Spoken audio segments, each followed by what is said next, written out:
Hi there, I'm Stan Baker, one of the hosts of Circle Forum, along with Shelley Steele and Steve Young. Our guest for this episode is Reg Klassen, Chief Superintendent of the Frontier School Division in Manitoba. And we talked about a lot of things to do with student attendance challenges and solutions, along with innovative classroom practices and land-based schooling. Today's podcast is brought to you by Land-Based Education. Studies show that mental health and well-being are positively impacted by being in natural settings. Being in a natural setting with hands-on activities can reduce stress, improve mood, and wait for it, promote a sense of belonging. It benefits students and teachers alike. At the end of this episode, be sure to visit our website, www.restorative.ca, where you can find some great ideas to address school climate and culture change from a restorative relational perspective. And if you enjoyed this episode, be sure to subscribe on Spotify or YouTube. Shelley's away this week, so let's head over to this discussion with Steve and me, Stan.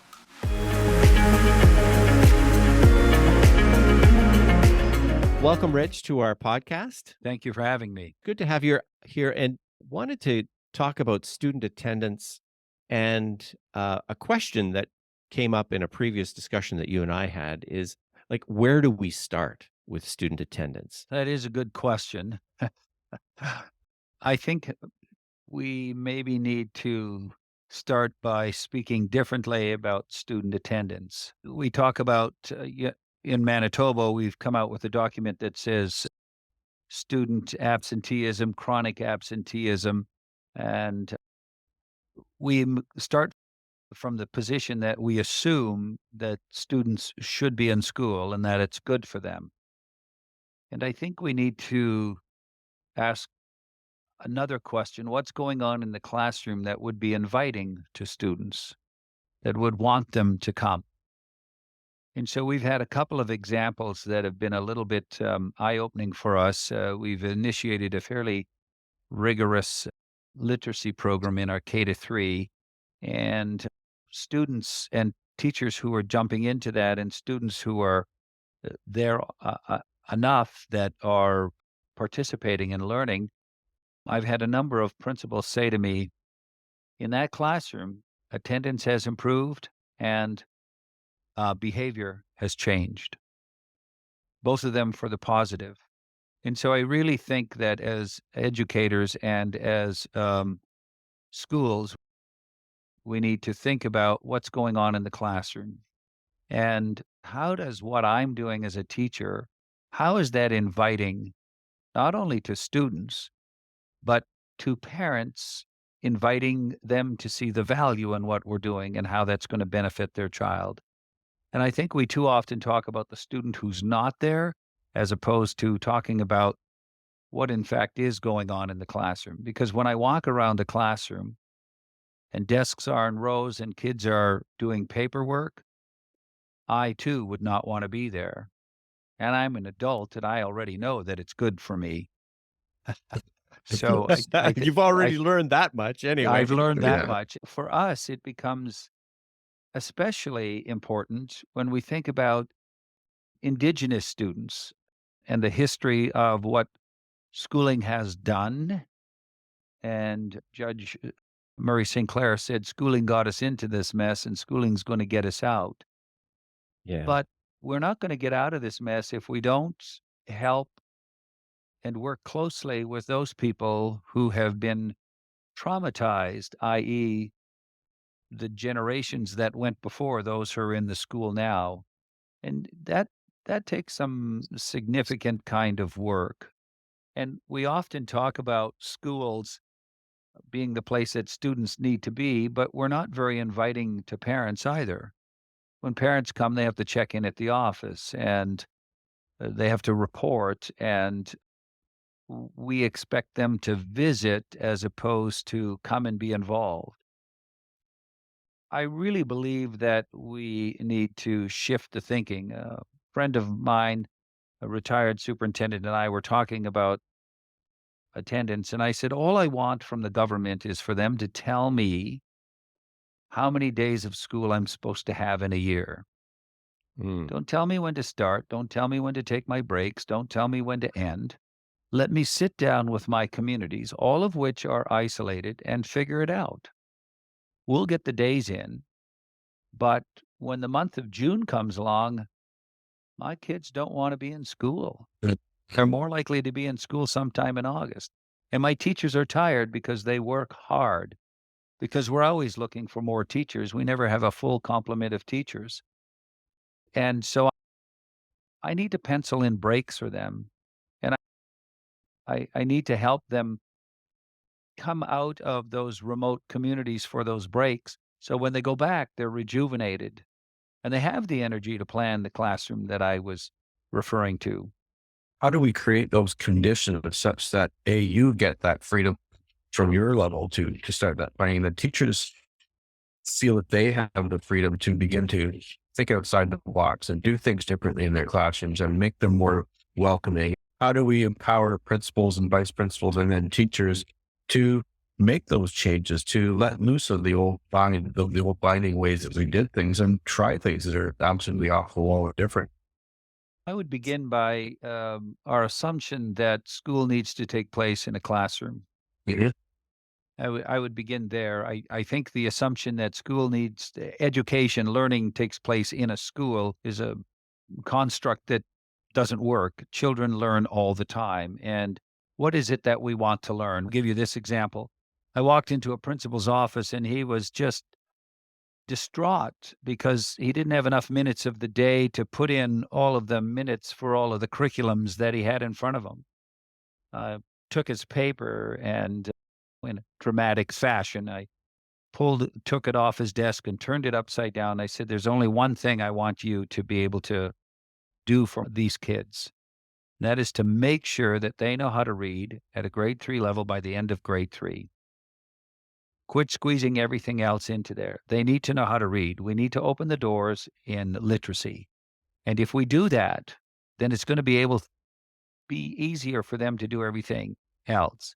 And I think what we're finding in our school division is given so many of our students are Indigenous and are in an Indigenous community, we need to implement a great deal more of Indigenous ways of knowing and being. We still teach Indigenous language in a way that is separate, and you can't. You need to have land-based learning education with that. You need to have culture with that because all of that is tied together. And if we were to move in that direction, not separating our curriculums as much by curriculum, here's the silo of literacy, here's the silo of math, and trying to do a little more, particularly in our early years, so that school wasn't to sit in a desk and kind of be quiet and listen. School was located wherever it was located, and there was a level of participation, not just by the children, but by those parents who could take the time and be there. I really think that would make a difference. I have come to the place in my life where, you know, and I use myself an example. I really disliked school. I grew up in the prairies in Saskatchewan, and one day this yellow thing showed up in my yard. Even though it wasn't a full-fledged school bus, it was a van, but it was painted yellow, and they put me on it, and I got locked up because I had roamed the farm as a kid. And I got locked up, and I hated it, couldn't stand it, and of course, years later after I got out of high school, I realized that I have some level of ADHD. The school psychologists in my family convinced me of that. They but and I disliked it, but the one Gotta love your family, right? gotta love my family, yeah. They'll point out my shortcomings. But the one thing I learned how to do, and I often think about how did I learn that and what did it do? I learned how to read. I'm not a fast reader. I'm a prolific reader, but I don't read fast. And because of the ADHD, it takes me a little while to understand it, and I have to move away from this literal interpretation of everything and gathering concepts. But I learned how to read, and that unlocked the door for me, and it saves my world. I never did well in school, and it's absolutely amazing and in some ways astounding that my poor performance in school, I'm in this position. Like I think it's perhaps one of those humoristic things that God does to you. You dislike school that much, and then somehow you end up in charge of some of it. I really think that we need to do classrooms differently, and we have that possibility, but that takes a lot of trial and error, and we can't give up, and we need to be a little bit courageous, also courageous when things don't work as smoothly as we want. And so there are significant possibilities, and I would love to explore that in a deeper way than simply say kids need to be at school. I really appreciate where you're coming from. And it leads me to ask, so what else have you tried that has either not done so well or has succeeded? We do the standard when your child doesn't show up, we'll give you a phone call. What we found in our community is doesn't work. Not a lot of people in our communities have phones, or the phone numbers change because they use short-term cell phone numbers, or those kinds of things. Facebook is one of the things that works the best, but um, contacting people from a distance and letting them know that their child isn't in school doesn't get their child to school. It doesn't work in our communities. We have been part of an attendance program where we hired somebody, and that person was from community, and that person knew the language. And when that person knocked on the door, they were not a stranger. They were welcomed. And that person worked directly with two families whose children didn't come to school. And it was a marked difference when that person sat down with families and talked to them about children coming to school and the value of it. It changed completely. Part of that conversation is, you know, when you have somebody who's going to work in that position, they're not just bringing children to school, they're helping families get food on the table. They're helping families have clean clothes for their children.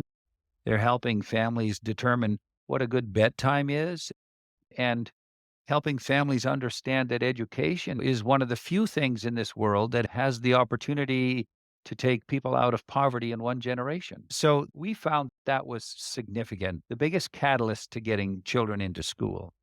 But some of the things that we do by calling parents or even parent-teacher interviews, that just doesn't help.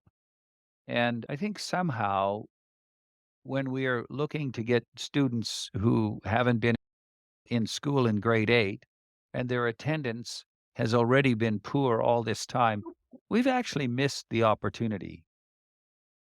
I think the opportunity is in the early years.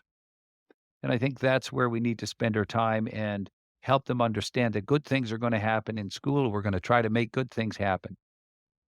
Interesting, I met with the chief and council, and we talked about attendance. And the chief and one of the counselors said to me, when you've got land-based education going on, my kids just never miss. Doesn't matter how they feel or what's going on, they're in school because it's land-based education. That's an aha moment. Let's make more of that. And you can do literacy and numeracy and science and all of those things through land-based education. That there is no shortage of marvelous ways in which we can make that work. But I found that to be profound. What is happening in the land-based education that is so compelling that keeps them there, as opposed to a classroom that is not in any way seems to draw them? What's the difference? We need to know that.